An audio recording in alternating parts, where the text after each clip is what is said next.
నకిలీ మద్యం తయారీ గుట్టుకు సంబంధించి పాలకొల్లులో, ఇది ఏలూరులో, ఇది రేపల్లెలో, ఇది నెల్లూరులో,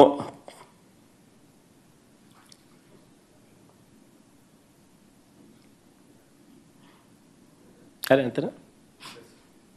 ఇలా కొన్ని లక్షల బాటిళ్ళు రోజు, ప్రతి 4-5 బాటిళ్లకు ఒక బాటిల్ ఈ కల్తీ మద్యం. ఈరోజు రాష్ట్ర వ్యాప్తంగా కూడా వీళ్ళ ఇల్లీగల్ షాపుల్లో, లిక్కర్ మాఫియా షాపుల్లో, వాళ్ళ బెల్ట్ షాపుల్లో, వాళ్ళ ఇల్లీగల్ పర్మిట్ రూమ్లలో ప్రతి 4-5 బాటిళ్లకు ఒక బాటిల్ ఈ మాదిరిగా అమ్ముతూ ఉన్నారు. నిజంగా ఏ స్థాయిలో జరుగుతూ ఉన్నది ఇది అని అంటే ఆశ్చర్యం కలిగించే విషయం ఇది. ఇంత ఆర్గనైజ్డ్గా మ్యానుఫ్యాక్చర్ చేయడం, ఆర్గనైజ్డ్గా డిస్ట్రిబ్యూషన్ ఛానల్స్ అన్నీ కూడా ముందుగానే వీళ్ళ కంట్రోల్లోకి తీసుకోవడము, ఆ కంట్రోల్లోకి తీసుకున్న ఆ డిస్ట్రిబ్యూషన్ ఛానళ్ళ ద్వారా దాన్ని మార్కెటింగ్ చేయడం, ఇంత ఆర్గనైజ్డ్గా, మెటిక్యులస్గా, ఆర్గనైజ్డ్గా క్రైమ్ చేయడం అన్నది ఒక్క చంద్రబాబు నాయుడు గారికి మాత్రమే సొంతం. కోర్స్ ఆయన కొడుకు కూడా ఏమాత్రం తక్కువ తిన్నోడు కాదనుకో, వాళ్ళిద్దరికి మాత్రమే సొంతం.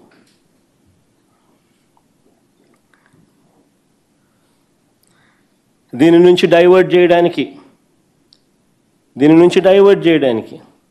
2 సంవత్సరాలు అయిపోయింది. వీళ్ళే అధికారంలో ఉన్నారు. 2 సంవత్సరాల నుంచి ఇదే కార్యక్రమం చేస్తూ ఉన్నారు. 2 సంవత్సరాల నుంచి చేస్తూ ఉన్న ఈ కార్యక్రమాలను డబ్బుల దగ్గర తగాదాలు వచ్చి బయటపడడంతో టాపిక్ డైవర్ట్ చేసేదానికి ఏమంటారు? చంద్రబాబు చేస్తూ ఉన్న కుట్రలు ఎన్ని? ఆయనకంటే అలవాటైన పద్ధతే ఇది. ఇంతకుముందు ఎన్టీ రామారావు గారిని వెన్నుపోటు పొడిచిన దగ్గర నుంచి ఆయన ఫ్లాష్ బ్యాక్ అంతా తిరిగి చూస్తే చేసేది ఆయనే, మళ్ళీ నెపాన్ని నెట్టేది, వేరే వారి మీద నెట్టేది ఆయనే, దానికి వత్తాసు పలికేది ఇదే ఎల్లో మీడియాని. అప్పుడైనా ఇప్పుడైనా ఎప్పుడైనా ఇదే మోడస్ ఆపరండి. చంద్రబాబు నేరాలు చేస్తాడు, అది బయటపడేసరికి ప్రజలను తప్పుదోవ పట్టించేదానికి ఆయన దొంగల ముఠ ఎల్లో మీడియా సిద్ధమవుతుంది.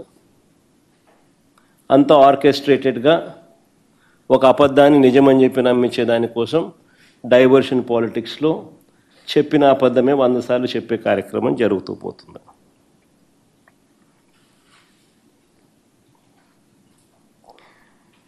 ఎదుటివారి మీద కూడా వాళ్ళే బురద జల్లుతారు. ఈ టాపిక్ డైవర్షన్లో భాగంగా వాళ్ళే కొత్త ఆరోపణలను చేస్తారు.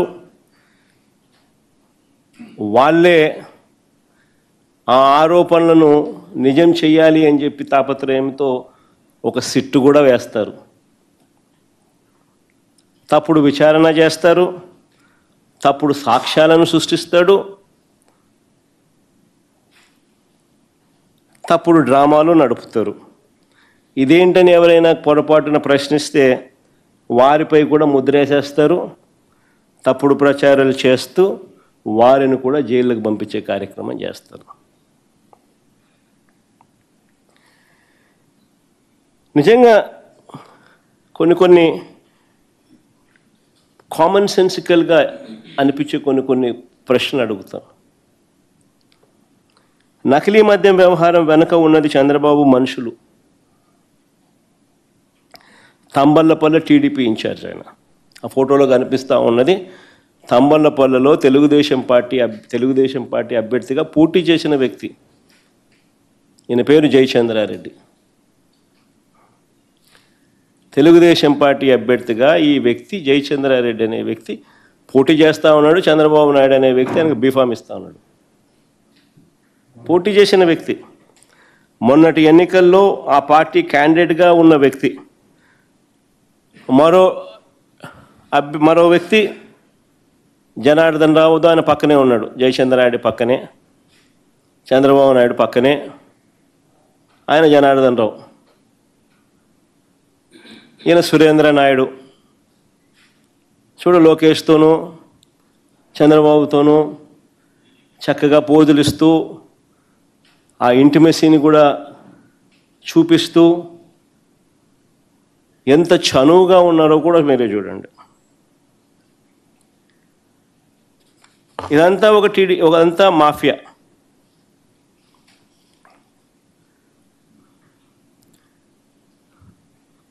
ఎన్నికల్లో బాండ్లు సైతం ప్రచారం, బాండ్లతో పాటు Telugu Desam party manifesto, Chandrababu Naidu photo చూడండి ఎంత చక్కగా ప్రతి ఇంటికి పోయిస్తున్నాడో.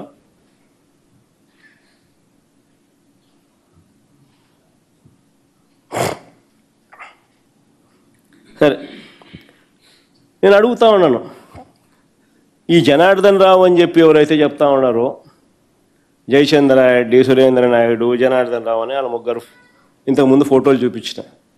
ఈయన సురేంద్ర నాయుడు, ఆయన ఆయన జనార్దన్ రావు, ఈయన జయచంద్రారెడ్డి. సరే, కాస్త ముందుకు పోయే ముందు వీళ్ళ గురించి కూడా మాట్లాడదాం. ఇదే జనార్దన్ రావు అనే వ్యక్తి విదేశాల్లో ఉండగానే 2 రోజుల్లో వచ్చి ఈ మనిషి లొంగిపోతాడు అంటూ వీళ్ళే శుతిమెత్తగా ఎల్లో మీడియాలో లీకులు ఇచ్చారు. ఈనాడులో బాగా కనపడుతుంది, ఆంధ్రజ్యోతిలో బాగా చక్కగా చూపిస్తారు, TV5 బాగా తాళం వేస్తుంది.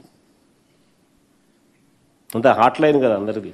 అందరూ ఎల్లో మీడియా అంటే దొంగల ముఠ అని అందరూ భాగస్వామ్యులు కాబట్టి బాగా ఖచ్చితంగా అందరికీ తెలుసు ఎక్కడున్నాడు, ఎప్పుడు వస్తున్నాడు, ఏం జరుగుతున్నాడు అని.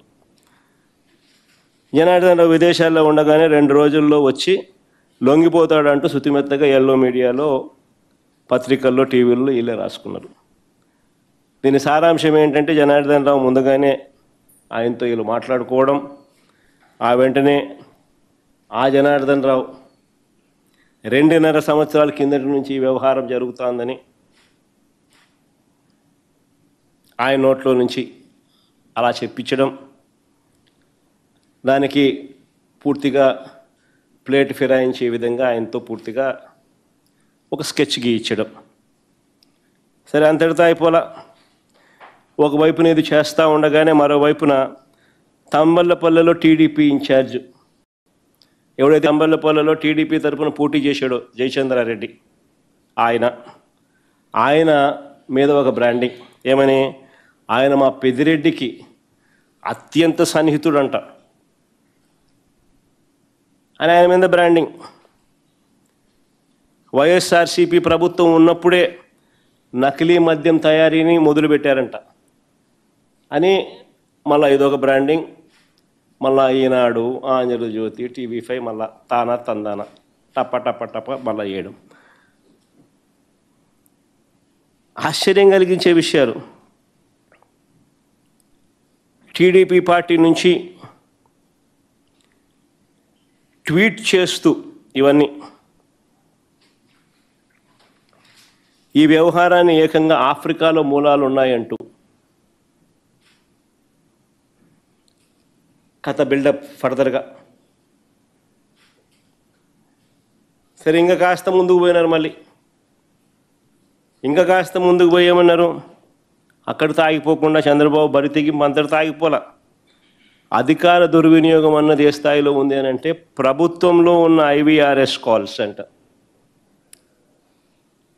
ప్రభుత్వంలో ఉన్న IVRS కాల్ సెంటర్ను ఉపయోగించుకొని తన మాఫియాలో ఒకడైన తన మనిషి జనార్దన్ రావు ఇచ్చిన వీడియోను చూయించి ఆయన చేత ఒక వీడియో చేయించి ఆ వీడియోను IVRSలో చూయించి దాంట్లో మాజీ మంత్రి జోగి రమేష్ పేరు చెప్పించి ఆయనతో